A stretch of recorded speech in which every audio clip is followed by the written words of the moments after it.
बिस्मिल्लाहिर्रहमानिर्रहीम। तो आज हम रेडिकल एक्सप्रेशंस के बारे में पढ़ेंगे। तो रेडिकल एक्सप्रेशंस ऐसे नंबरों को कहते हैं जिनके अंदर ये रेडिकल का साइन हो, यानी स्क्वायर रूट वाला साइन हो। इन्हें आप रेडिकल एक्सप्रेशंस बोलते हैं। तो पहले इसकी डेफिनेशन देखते हैं। If n is a positive integer greater than 1, अगर n आपके पास एक पॉजिटिव नंबर हो और ग्रेटर देन 1 भी हो, तो ये देखें आपके पास यहाँ पर n है और ये आपके पास पॉजिटिव भी होना चाहिए और ग्रेटर देन 1 भी होना चाहिए। And A is a real number, और ये ए जो है आपके पास एक रियल नंबर हो। Then any real number X such that X is equal to nth root of A is called nth root of A. तो ये वाला जो आपके पास बेसिकली एक्सप्रेशन है, इसको आप बोलते हैं nth रूट ऑफ ए, और यही आपके पास रेडिकल एक्सप्रेशन होता है। तो ये बुक के मुताबिक यहाँ पर मैंने डेफिनेशन लिख दी है। तो अगर आप चाहें तो इसको स्किप भी कर सकते हैं इतना इतना, और सिर्फ आप यहाँ से आगे लिख सकते हैं। यानी if n is a positive integer greater than 1 and a is a real number, then nth root of a is called nth root of a। तो दिस इज़ रेडिकल एक्सप्रेशन।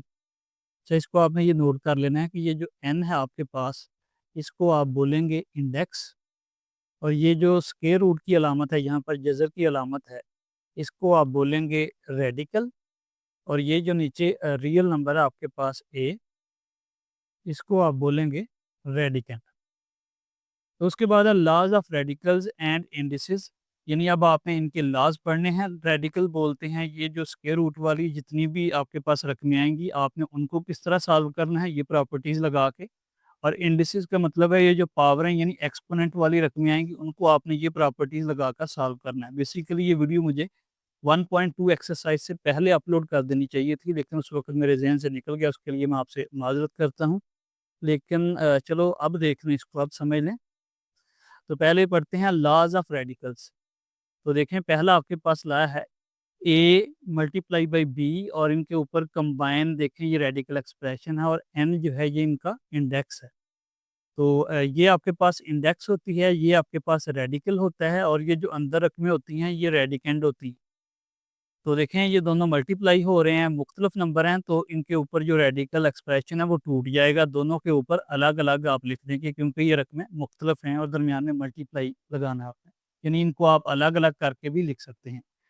अगर ये दोनों नंबर यानी ए और बी डिवाइड हो रहे हैं, तो भी इनके ऊपर रेडिकल एक्सप्रेशन जो है वो टूट जाएगा, ऊपर वाले के साथ भी आ जाएगा और नीचे वाले के साथ भी आप लगा सकते हैं। और देखें यहाँ पर भी अगर आपके पास ए की पावर m है और इसका nth रूट है, तो आप इसको इतना इतना इसके साथ मिला सकते हैं। यानी nth root of A, nth root of A, और ये वाली पावर जो है वो बाहर भी लेकर जा सकते हैं। ये सारी की सारी प्रॉपर्टीज़ आपने चैप्टर नंबर 1 में इम्प्लीमेंट करनी है। उसके बाद देखिए, जितनी ये आपके पास एक नंबर है और इसका देखें जितना रूट होगा, अगर आप पावर भी उतनी ही लगा दें, यानी यहाँ पर nth रूट है तो पावर भी आप n लगा दें, तो ये आपको पता है इसको रेडिकल फॉर्म में, ये रेडिकल फॉर्म है, और इसको जब आप एक्सपोनेंशियल फॉर्म में बदलेंगे, तो देखिए ये ए जो है इसकी यहाँ पे अगर इंडेक्स आप n लगा दीजिए, आपके पास रेडिकल फॉर्म है। और जब आप इसको एक्सपोनेंशियल फॉर्म में बदलेंगे, तो आप इसको लिखेंगे ए की पावर 1/n। तो ये आपके पास रेडिकल फॉर्म है और ये आपके पास इसकी एक्सपोनेंशियल फॉर्म है। तो देखें यहाँ पर भी हमने इस रेडिकल फॉर्म को एक्सपोनेंशियल फॉर्म में बदला है।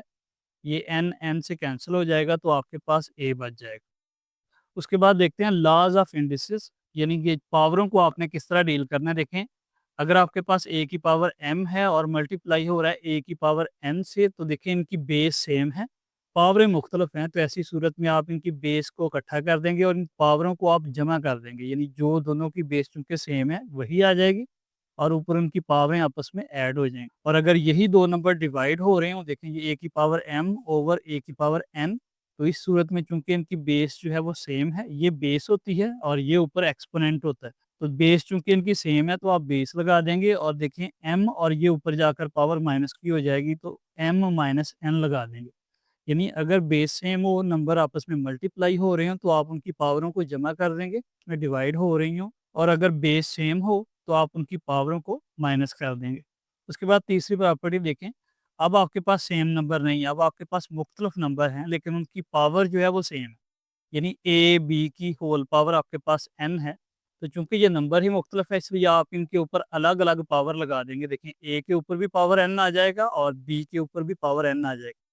चौथी प्रॉपर्टी है कि अगर मुख्तलिफ नंबर हों और वो डिवाइड हो रहे हों लेकिन उनकी पावर ऊपर सेम ही हो, तो इस सूरत में भी जो पावर है वो ऊपर वाले के साथ अलग आ जाएगी और नीचे वाले के साथ अलग आ जाएगी। और ये प्रॉपर्टी देखें, अगर a की पावर m है और इनकी होल पावर फिर n है, तो इस सूरत में आप इन दोनों पावरों को मल्टीप्लाई कर देंगे तो a की power m multiply by n इसको लिख सकते हैं। तो मतलब अगर m की यहाँ पे 2 है वैल्यू, n की यहाँ पर 3 है, तो 2 ज़रब 3 यहाँ पे फिर आप 6 लिख देंगे। अब छठी प्रॉपर्टी आपके पास कि a की पावर 0 जो है वो आपके पास 1 आ जाएगी, यानी यहाँ पर किसी भी नंबर की अगर पावर आप 0 ले लें तो वो इक्वल टू 1 हो जाता है। यानी x की पावर 0 भी 1 है, 5 की पावर 0 भी 1 है, यानी किसी भी नंबर की 0 पावर हमेशा 1 के बराबर होती है। तो ये आपके पास लॉज ऑफ इंडिसेस हैं और ये लॉज ऑफ रेडिकल्स हैं। रेडिकल्स को आपने इन लॉज की मदद से सॉल्व करना है और पावरों को आपने इन लॉज की मदद से सॉल्व करना है।